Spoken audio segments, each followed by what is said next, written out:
Bismillahirrahmanirrahim. Assalamualaikum warahmatullahi wabarakatuh. Saya Rahman Ilham. Pada video kali ini saya akan membahas berdasarkan dengan pemahaman saya tentang Nantangka Kawin Sasuku yang terdapat dalam buku Islam dan Budaya Minangkabau karya dari Bapak Dr. Syaiful Yazan Tuanku Mangkudun. Baiklah, terkait dengan pembahasan kita tentang Nantangka Kawin Sasuku, di adat Minangkabau sendiri, orang yang kawin satu suku sangatlah dilarang atau tidak diperbolehkan oleh adat yang ada di Minangkabau. Karena mereka mempunyai satu suku yang sama, tentunya mereka memiliki hubungan adat.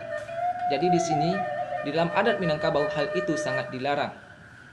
Karena dalam adat pandangan orang Minangkabau, orang yang melakukan kawin satu suku ini, mereka tidak akan aman dalam pernikahannya.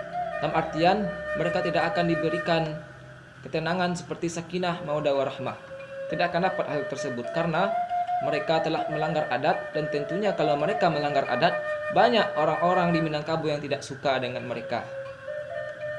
Dan adapun orang yang juga nekat kawin sasuku ini, dia memiliki satu suku yang sama. Contohnya saja, si A mempunyai suku Panai, calonnya yang perempuan, si B mempunyai suku juga yang sama, itu suku Panai.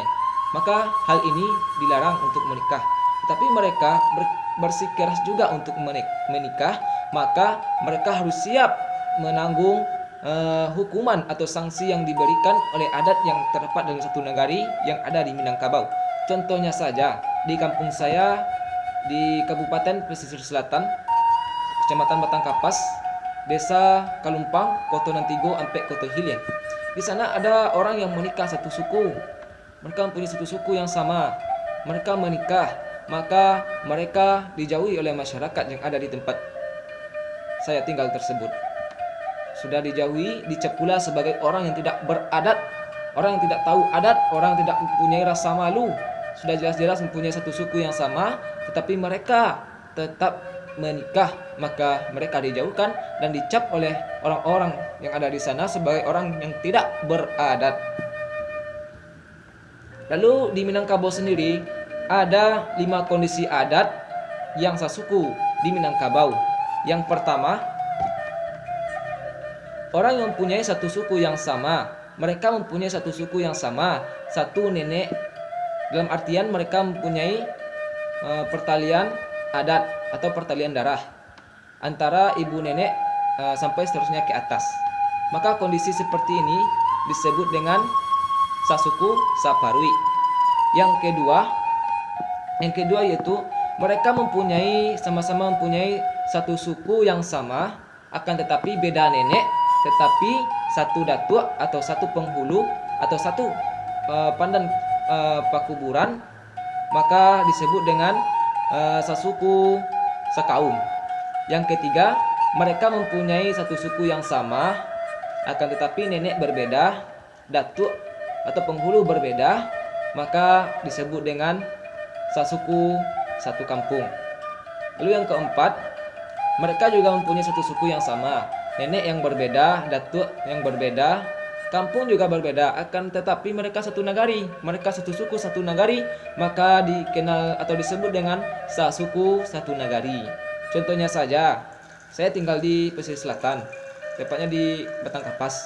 Jadi ada juga orang yang sedangkan yang teman saya tinggal di Suranti ya contohnya. Dia juga mempunyai satu suku yang sama dengan saya, itu sama-sama suku Panai, maka itu dinamakan dengan sasuku satu nagari. Itu sama nagari Pesisir Selatan, Kabupaten Pesisir Selatan.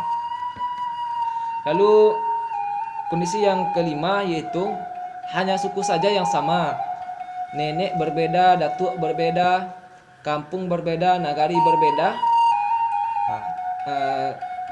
Nagari berbeda, berarti mereka hanya satu suku saja. Jadi itu menurut pandangan orang yang kawin sasuku dalam pandangan adat di Minangkabau. Tentunya tadi dilarang, bukan diharamkan. Berbeda antara dilarang dengan mengharamkan. Dilarang itu maksudnya yaitu kita lebih baik meninggalkan hal tersebut Tetapi kalau kita kerjakan, itu lebih banyak mudaratnya daripada manfaatnya yang kita miliki. Kalau diharamkan, berarti itu merupakan suatu hukuman atau ketentuan yang ditentukan oleh Allah sendiri. Artinya kalau kita kerjakan, kita mendapat dosa oleh perbuatan kita tersebut. Contohnya Allah mengharam untuk berzina atau kawin dengan ibu kita, tentunya itu dilarang. Nah, kalau kita lakukan berarti kita melanggar Islam, syariat yang ditentukan oleh Allah, dan tentunya kita akan masuk dalam neraka Allah. Itu dalam pandangan adat yang ada di Minangkabau. Orang yang kawin satu suku dalam pandangan adat Minangkabau. Yang kedua, kita masuk kepada pandangan Islam terkait dengan orang yang kawin satu suku ini. Jadi, di dalam pandangan Islam atau di dalam syariat Islam, Islam sama sekali tidak melarangkan orang yang kawin satu suku.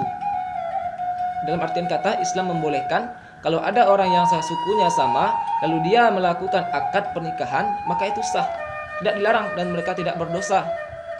Karena di dalam Islam, Allah cuma mengharamkan laki-laki menikahi 14 wanita seperti yang dijelaskan dalam Al-Quran surat An-Nisa ayat 23. Sebagaimana bunyinya, A'udzu billahi minasy syaithanir rajim. Bismillahirrahmanirrahim.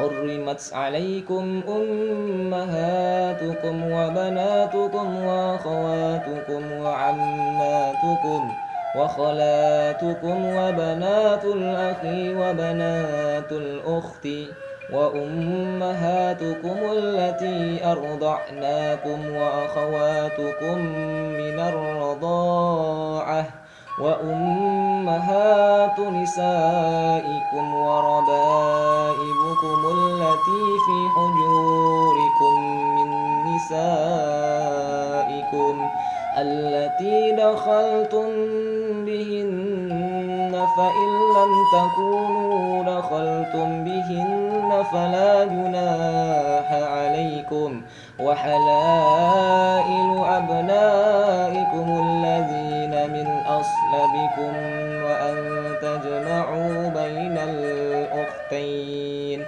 illa ma qad salaf innallaha kana ghafurar rahima. Shadaqallahul azim. Yang artinya, diharamkan atas kamu menikahi ibu-ibumu, anak-anak perempuan kamu, saudara-saudara perempuan kamu, saudara-saudara perempuan ayah kamu, saudara-saudara perempuan ibu kamu, anak-anak perempuan daripada saudara-saudara laki-laki kamu, anak-anak perempuan daripada saudara-saudara perempuan kamu, ibu-ibumu yang menyusui kamu, saudara-saudara perempuan susuan kamu, ibu-ibu istri mertua kamu, anak-anak perempuan daripada istrimu, anak tiri yang dalam pemeliharaanmu, daripada istri yang telah kamu campuri. Tetapi jika kamu belum campuri mereka, istrimu itu, dan sudah kamu ceraikan, maka tidak berdosa kamu menikahinya.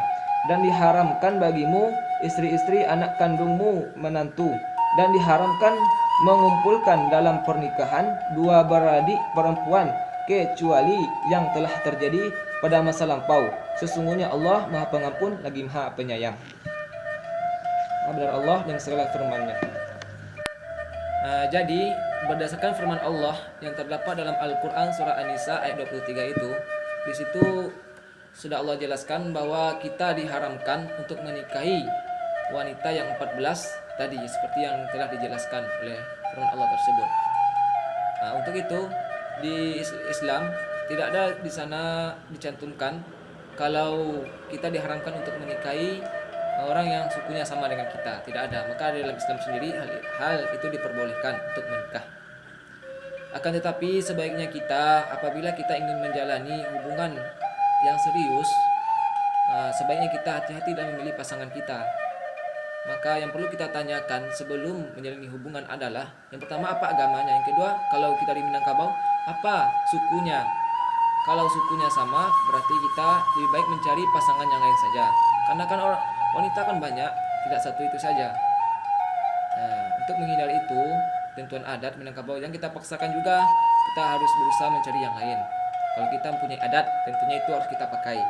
Tapi kalau kita tidak beradat, lakukan saja dan terima risiko pada satu negara yang ada di Minangkabau ini. Dan juga jangan sampai kita nanti telah menjalani hubungan, tetapi ternyata sukunya sama dengan kita.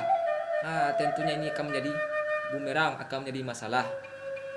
Untuk itu perlu kita tanyakan yang dua tadi untuk mengantisipasi hal tersebut. Baik, mungkin pada video kali ini, pembahasan kali ini, hanya itu pemahaman saya terkait dengan tentang kawin sesuku.